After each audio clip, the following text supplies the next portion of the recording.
folks. Welcome to another episode of Film Study. This is Ken McCusick. Have a really cool episode for you today on fourth down math that I think folks are going to really like in some way and really wonder about in other ways. But we have a great guest for you. It's Ryan Brill, who is a PhD student at the University of Pennsylvania and working on his PhD in what are you talking? Applied math or? Technically applied math, yes. Okay. Is there any machine learning component to what you're doing, by the way? I do have a question related to that as well. Yeah, machine learning, statistics, applied math, and sports. Okay, outstanding. Ryan wrote a great paper recently about why teams still don't have enough information after a bajillion years of football, 104, in terms of why they can go for it or when they should optimally go for it on fourth down. Ryan, talk a little bit about your paper. Sure. So there's I want to say this is math and philosophy, but let's break it down. So you have, let's say, 15 years of football history, the last 15 years, and that's, let's say, 500,000 plus plays. And you think, wow, that's so much data, that's so much information. I can use this and learn from the data win probability. So from yard line, down, distance, time remaining, team quality, all these variables, I can estimate from recorded history win probability at that game state. And you think, and a lot of people might look at the amount of data and say, wow, we have so much football history. I can actually fit a really accurate estimate of win probability. But one of the questions that me and my advisor asked is just how accurate really are your estimates of win probability? Okay, so I've got a question for you right away from my own actuarial background. One of the things you have to do a lot of times is group data when sample sizes are small. And so we do some bucketing with that kind of thing. Yes. So you just mentioned 4 or 5 factors that I can see even in 500,000 plays, you're going to get down to just a handful of times that they've occurred over the year, particularly if you're including something like time on the clock and not bucketing it fairly broadly. Correct. So I'm glad you said the word bucket, because when you first are teaching, modeling, one of the common techniques is just bin and average. So what that means is if you want to know a quantity, so bin. So take all the plays at a certain time remaining, at a certain team strength, at a certain yard line. But what you realize is with all these variables, you don't have enough data to bin and average because you're only going to have 2 or 3 plays in a bin. So that's exactly where models come in. So a machine learning model will say, let's share information across plays. So yard line 51, that's kind of similar to yard line 49, and it's less similar than yard line 46 and less similar than yard line 43, et cetera. But how can we sort of blend all the information across all the plays in a smart way? That's what modeling and machine learning is trying to do. Okay, and so your buckets, they might use a span of time rather than 31 seconds exactly left. You might go from 35 to 27 or whatever it would be. Yeah, exactly. Or you can think of sort of like a weighted nearest neighbor, which means depending on how, quote, near your game state is to another neighbor, you're going to upweight those plays in your estimate. So what that means is like yard line 51 with 2 minutes to go is pretty similar to yard line 49 with 3 minutes to go. So you're going to, in your estimate for those game states, you're going to use that information more than the information from on the 1 yard line with 10 minutes to go. Okay, makes complete sense. And I'm sorry to take you off the rails here. Please continue to go ahead with your paper here. Okay, great. So given the history of football, you can use machine learning to estimate win probability as a function of all the variables: yard line, down, distance, time remaining, team quality, timeouts, etc. Right? Okay, so what have people done in the fourth down space? They've estimated win probability from the history of football, and they've said, okay, we have our estimate. Let's make the fourth down decision that maximizes our win probability. So I've estimated at this game state for going for it to be better, aka to lead to higher win probability than field goal. Therefore, we should go. Okay. That's what people do. So the Ben Baldwin bot which shows up on every Sunday for a bunch of fourth down decisions, takes you through exactly that kind of decision making process. And do you know anything? Is that model constructed in a way that would be similar to the old time models? Old time models is probably a bad way to put it. To the traditional way of doing it. Okay, so there are broadly two different types of win probability models. Mm-hmm. One is called a probabilistic state space model, which are the old time models from 20 years ago. So the state space model says, I'm going to mathematically encode football as a series of transitions between game states. Mm-hmm. So what that means is, let's say your current game state is I'm at this yard line with this time to go. And a play is going to occur. One team is going to gain a certain amount of yards, and that's going to lead to the next game state. So maybe you'll gain a certain amount of yards, lose some time. But you have to, so in the state space models, you're estimating those transition probabilities. And then so this is like a bottom-up approach. You're estimating the probability of going from one game state to another, and then simulating, let's say, 1 million games and getting win probability from that. Okay. That's the old time version. The new version of win probability has arisen because machine learning has just taken off. And what that does is, let's just take the entire history of football and fit a machine learning model to learn win probability from the win-loss outcomes of the game. Okay. So Baldwin's model is the latter version, the machine learning version. Yeah. Okay. Now, is it Locke and Nettleton, if I have it correct, that have the node-based model? Are these node-based, or these, or that's yet another pathway down that you would consider? So Locke and Nettleton's is a machine learning model just like Baldwin's, but it's a different algorithm. So Locke and Nettleton have random forest. Baldwin does an XGBoost, but it's basically doing the same thing. Okay. All right. Very, very good. Okay. So, and there are a lot of actuaries I've met over the years who were baseball fans, and baseball is very encodable in the way we're talking about into a state-space relationship. You have 25 natural states that occur with base and out situations, and it's much more natural. I've always thought like baseball and bowling were kind of two sports where you could look at these kind of models and they would make sense, but football much harder with all of the potential state descriptors that you would have, and then all the massive number of states that would accrue from that.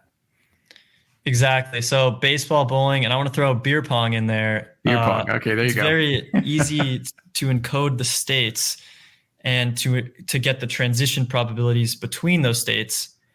And I guess it's actually easier because there are much fewer states in those games. So, for example, in baseball, exactly, you have what are the possible base configurations? Bases loaded. You have 8. Yeah. There's 8. There's 2 men on in 3 different ways, 1 man on in 3 ways, and no men on. And you multiply that with 0, 1, or 2, 3 outs, which gives you 24 base states. And so there's only 24 states in baseball. Artificial state of end of inning. And end of inning, 25. So you only have 25 states. It's pretty easy to estimate those transition probabilities. In football, you have a bajillion states. You have 100 yard lines times 3,600 seconds times, let's say point spread is your team quality measure, 50 possible point spreads or whatever. Weather could be other things. Weather. That. Yeah. It's just blowing up. So it's much harder to do a state space model in football for that reason. Right. All right. And even at the time when I was first getting into computers and first getting into Markov chains at the same time in about the mid 1980s, multiplying together 25 by 25 matrices was a load on the machine, particularly if you wanted to do it a number of times. And fortunately, our computers are keeping up with our kids today in terms of being able to the new theories that come with it. Yes. But we'll see about Moore's law is that the efficiency of the hardware might be slowing down for the first time ever, but we'll see how that pans out. But. All right. Well, very cool. Let's keep going here then with the notion. I know you really want to get to the kind of the conclusion of the paper and what you're finding here. Sure. So people like Baldwin will take a machine learning model and estimate win probability from the history of football, use those estimates to say go is better. But how good are those estimates? That's the question. And what does it mean for an estimate to be good? That's another question. So one way to view what it means for an estimate to be good is assume first that there is a true model or a true win probability function underlying all of football. Let's pretend from this true win probability function, you can simulate the entire history of football. And those are the games that we observe on Sunday, right? Then from those games, from the history, we want to estimate win probability. Our estimates are good if we can recover the truth that generated the observed data. Right. So what's the problem with that is we don't know the true win probability function. So how could we possibly know whether our estimates are good? So I'm going to say there's going to be two things we can do to understand how good our estimates are. So the first is going to be something like accuracy. So you take your estimates, your win probability estimates, and you can actually compare that to the 1-0 win-loss outcomes of games. And you can ask how predictive are our estimates.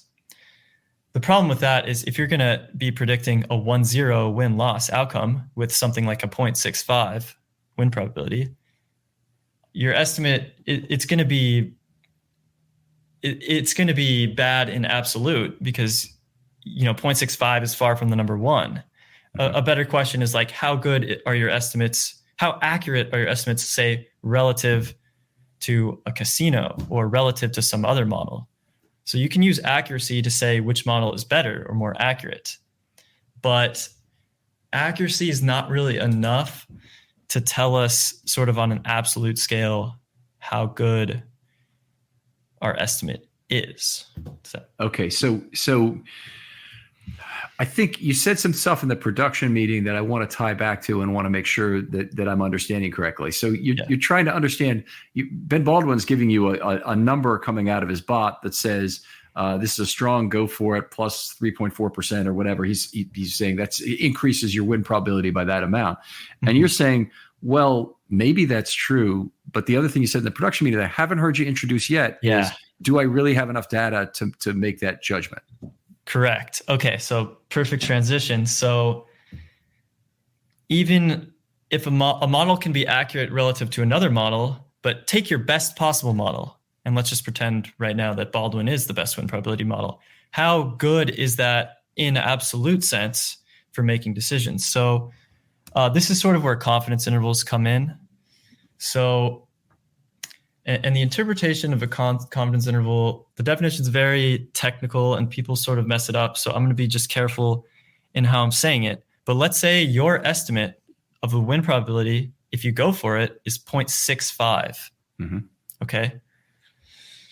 And I want to put a confidence interval around that estimate, which sort of says, here's what a confidence interval says. It says, imagine 100 different. Okay, sorry, I'm going to talk about a 95% confidence interval. Imagine 100 different football parallel universes in which we resimulated, in which the entire history of football was redone in each universe. So in each of these 100 parallel universes, all of the conditions at the start of the game are the same. We have the same players, same matchups, same weather, but we're just going to rerun the games. And under the assumption that win probability, that there is a true win probability, right? So at the start of the game, let's say the Ravens have a 0.7 win probability against the Bengals, right? Under the assumption that there is a true win probability, you're going to see in some universes, the Ravens are going to win that game. And in some universes, they're going to lose. But the point is, in these 100 different parallel universes, you're going to see different win-loss outcomes in all of the games across football history. Okay. Then in each of those 100 parallel universes, you are going to estimate win probability using Ben Baldwin's model. And because the win-loss outcomes are different, you're going to get 100 different win probability models and therefore 100 different win probability estimates of the win probability if you go for it. Yes. So also it's going to increase the data you have by 100-fold in terms of you're setting your confidence intervals because you've resimulated those games, and actual football only had one time to go through football history, but you have 100. Okay. So yes. But actually before talking about even what I did, I'm just trying to explain confidence intervals. So in this fantasy world where we actually can simulate, where we can rerun football history 100 different times, in that fantasy world, the confidence, if I have a valid 95% confidence interval, what that means is across the 100 parallel universes, the true win probability is going to lie in the interval 95 out of 100 times. Aaron Rodgers' season is officially over, but yours has just begun at MyBookie. NFL, college ball, and a brand new cash-out system gives you options to bet and win all season long. First two legs of your parlay hit, cash out early and place another bet, or let it ride for a chance at an even bigger payday. Join us at MyBookie for an entire season filled with daily odd boost, same-game parlays, and huge prize pool contests. Right now, MyBookie has a no-strings-attached cash bonus that lets you deposit and withdraw quick. Use the promo code RAVENS on your first deposit of $50 or more, and you can receive up to $200 in cash instantly credited to your MyBookie account. That's promo code RAVENS to claim your cash bonus now. You can bet anything, anytime, anywhere, only with MyBookie. That is what the confidence interval is saying. So the confidence interval, in 95 out of 100 universes, the true win probability will be in the interval. Okay. So this confidence interval is how we're going to get a notion of how good our win probability estimates are. So the fascinating thing is we created a method to give valid confidence intervals on win probability estimates. We can talk about how that method works in a bit. It's based off this thing called a bootstrap. But what we found is that win probability confidence intervals for football are really wide. That's the punchline. They're really big. So what that means is if I tell you my estimate of win probability is 0.65 on this play, what that's really saying is it's like it could be a 0.61 comma 0.69. Okay. Or in other words, the true win probability. 0.61 to 0.69 is 95% of the time it fits in between 61 and 69%. So the interpretation is if you, the interpretation is it's if you, I guess you can just think of it as the true value of win probability is somewhere between 0.61 and 0.69 with high likelihood. But what it's actually saying is if you resimulated the entire history of football 100 times and gave me 100 confidence intervals, 95 of those 100 times, the confidence interval will contain the truth. Wow. Okay. That's what it That's says. Very abstract. Very abstract. Yes. Okay. All right. It's still cool, but very abstract. Yeah. So a couple of things here that I had questions about. And why don't you take us down to, first of all, John Harbaugh, because I think that's part of the thing. People have a Ravens slant. They want to hear about that. And then I have two questions to come back to that might not be related to your win probability model, but I think maybe are unanswered questions in terms of the history of win probability models. Okay. So take us through to the next set. I see you've got other people there, but that's okay. Good. Yeah. Please sorry about continue. That. While you're looking this up, if I could ask you, please be careful not to bang on the table. You're a gesticulator and you're very obviously thinking as you do this, but the less banging is good. Yep. Okay. Sorry about that. All right. So here I have a chart ranking coaches by fourth down decision making. Okay, so for all plays from 2018 to 2022, right? On each play, our win probability model gives you the best estimate of what you should do. And for some of the estimates, our confidence interval method tells us when we can trust our estimates in a sense. So on all the plays where we could trust those estimates, we have computed the proportion of the fourth down play calls that the coaches have made correctly in the last 5 years. Okay. And what we see is John Harbaugh is at the top of the list. And so what that means is when it's pretty obvious that you should be going for it, John Harbaugh is going for it. So that's reassuring. Like about 88% of the time, as I read that chart, he's sixth on the chart and makes the correct decision 88% of the time based on your modeling, which this is in the highly likely category or in one of the other categories? Yeah, highly confident. Highly confident. Okay. So that's when it's obvious. Okay. And another AFC North team, Mike Tomlin, who's often criticized for not being aggressive enough on fourth down. I see him down kind of 2/3 of the way down the chart. Yeah. At about 80%. So he's missing a lot of obvious decisions. Yeah. Okay. All right. Well, that's fascinating in and of itself. I think that the rest of the math of this may be too abstract for people to clue in on. If you're one of the many STEM people who listen to this pod and you'd like to get a copy of Ryan's paper, it's out there. Look for Brian Brill fourth down, and if you know how to do this, you can find this fairly easily. But it's some great reading, and I'd highly recommend it. I have two questions to ask as it relates to this, and potentially unanswered questions about fourth down decision making in general. And the first is, it seemed to me that machine learning models would be particularly well suited to improving coaches' decision making as you resimulated seasons. So one of the things about looking at the past 15 years of football or whatever is that you see from your chart that a lot of coaches haven't been making the right decisions.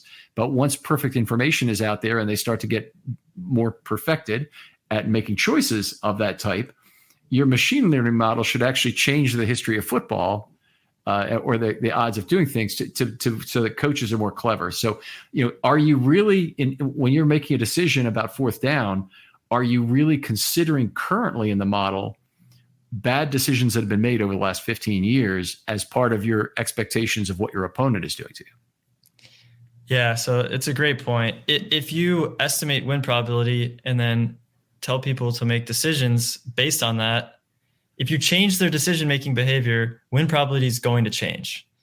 So no, we do not. First of all, no one accounts for this, including us.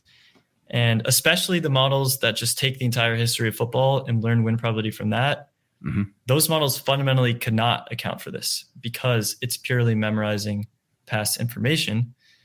The other type of models, state space models, since you're actually encoding game state transitions, you can account for that by saying, okay, if it's a 4th and 1, let's just increase the probability of a successful conversion of a 4th and 1.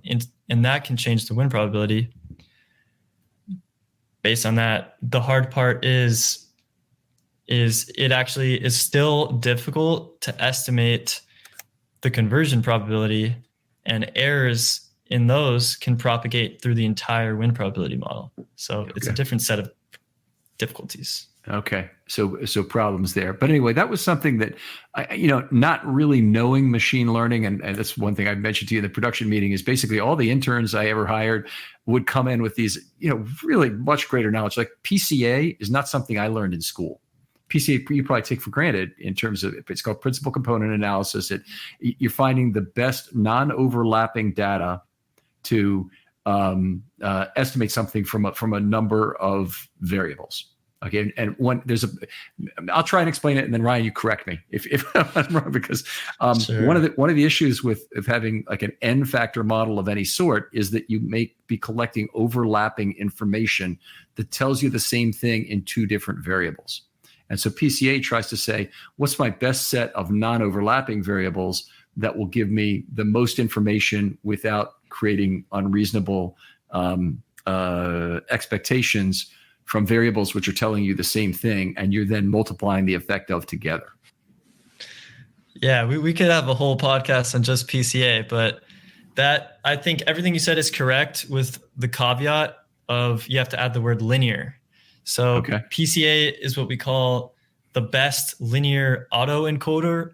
Okay. So what that means is if you have a really complicated mathematical space of points and you wanted to compress that, for example, an image, and you want to compress the image into an image of a specified smaller size, the best way to compress your image in a linear fashion is to use PCA. Okay. Or like which parts of the data are best explaining your data. Yep. In a linear way. Exactly. All right. Well, fantastic. The other one, and I don't know that I've seen this in any model so far, is, and I thought yours might have the answer to this, but I think we determined from your production meeting, maybe it's not, is the notion of people being rational mean variance analyzers. And that's an underlying element of the capital assets pricing model, which some people will be familiar with. And frankly, a whole lot of things in real life, like the reason you buy insurance. The reason you do it is because you want mu to be your friend and sigma is your enemy. So your expected value, you will take a slight hit to expected value to reduce variance. And that's something I haven't seen applied to fourth down in any of the things that are going on here. You have a decision to make. Oftentimes, variance is ignored. And I think it's critically important for the better team not to have the number of plays that the game is decided by reduced in number. So you don't want to have, you want to have 65 where you have a pretty good advantage instead of 5 plays decided 5 4th and 1 plays where you might have a pretty good advantage on, but you're also allowing it to be decided on only five plays against an inferior team. So that's kind of where I'm coming from. That have you seen that sort of thought go into models that are out there? Sure. So I think there's 2 separate threads in that question. The first is, should team quality impact decision-making? Mm-hmm. So should decision-making really be different for good teams versus bad teams? And absolutely, yes. And so in our model, we use point spread as a measure of team quality because it contains a lot of information and the point spread is pretty good. So one of the things we found is that for underdogs, especially early in games, the model is telling us that underdogs should maybe be a little more aggressive than we previously thought. And maybe the thinking is, if you're an underdog who happened to make it to the 20-yard line in the red zone early in the game, maybe you should take your chance at high points while you can, because if you want higher win probability and you want to beat a good team, mm-hmm. you have to be able to score more points, I guess. So that's one of the threads, is just put team quality into your model. Mm-hmm. The other thing you brought up is, should your objective function be maximizing something like win probability or expected points, or should it be minimizing or maximizing some tail outcome? So something like the probability that we get blown out is really small, or just an objective function which takes into account how risk averse you should be. I guess I didn't phrase it right, but the real question is, do you put team quality into the model, or do you put your risk averseness in the objective function? Okay. The thing you're maximizing. I guess that's a valid question. I personally believe the objective function needs to be win probability all the time, because that's ultimately the fundamental goal of the game. Sure. is to win. But there are arguments for adding more risk averseness terms in the objective function. Yeah. I mean, I'm all for it being about win probability all the time is the thing, but I wonder if you don't actually reduce your win probability making decisions that have a higher variance when you're the better team. So I'm not saying you would ever turn down a highly likely, or a highly confident fourth down opportunity. Maybe never. But I'm saying on the ones where the Ben Baldwin bot is saying it's plus 1%, but you've got a variance of 37% or something.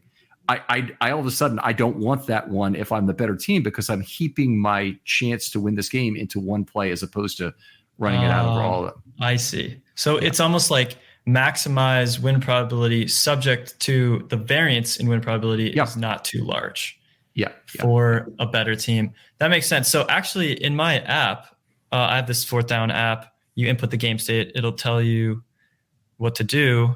Mathematically, we have a column that we added called variance of win or actually standard deviation of win probability.